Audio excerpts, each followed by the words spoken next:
నమస్తే, welcome to I dream. నేను మీ మాధురి. గత కొన్ని రోజులుగా కురిసిన భారీ వర్షాలకు రెండు తెలుగు రాష్ట్రాలు చిగురుటాకులా వణికాయి. ఎడతెరిపి లేకుండా కురిసిన భారీ వర్షాల కారణంగా కాలువలు, నదులు ఉప్పొంగి ప్రవహించాయి. ఖమ్మం, విజయవాడ నగరాలను వరదలు ముంచెత్తాయి. ఇళ్లన్నీ నీట మునగడంతో కట్టుబట్టలతో సహాయక శిబిరాలకు చేరుకున్న జనాలు తిండి, నీరు కోసం అలమటిస్తున్నారు.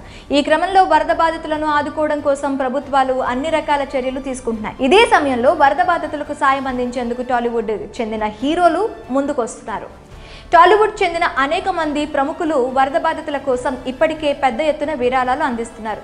Junior NTR, Vishwaksen, Siddhu Jonnalagadda, super star Mahesh Babu, megastar Chiranjeevi వంటి సినీ స్టార్స్ తెలుగు రాష్ట్రాల సీఎం సహాయ నిధులకు భారీ ఎత్తున విరాళం ఇచ్చారు.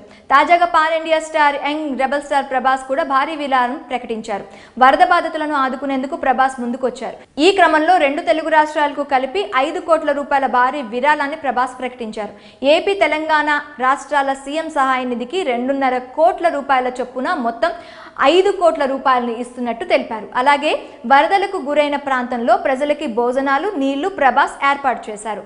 వరద బాధితుల కోసం ఇప్పటి వరకు ప్రకటించిన అందరి హీరోల కంటే ప్రభాస్నే ఎక్కువ ఇచ్చినట్లయింది. సాటి మనుషుల కష్టాల్లో ఉన్నప్పుడు ఉదారత చూపించడంలోనూ గ్లోబల్ స్టార్ అని డార్లింగ్ ప్రభాస్ నిరూపించుకున్నారు. దీంతో ప్రభాస్ ఫ్యాన్స్ ఆనందానికి అవధులు లేకుండా పోతున్నాయి. ఒరిజినల్ పాన్ ఇండియా స్టార్ అంటూ సోషల్ మీడియాలో కామెంట్స్ చేస్తున్నారు. అలాగే తెలుగు వారంటే ప్రభాస్కి ఎంత అభిమానమో మరోసారి రుజువైందని అంటున్నారు. కష్టాల్లో ఉన్నవారికి తన వంతు సాయం అందించడానికి ఎప్పుడూ ముందుంటారు పాన్ ఇండియా స్టార్ ప్రభాస్. గతంలో వాయనాడు వరద బాధితులకి కేరళ సీఎం రిలీఫ్ ఫండ్కు 2 కోట్ల రూపాయలను విరాళంగా ఇచ్చారు నటుడు ప్రభాస్.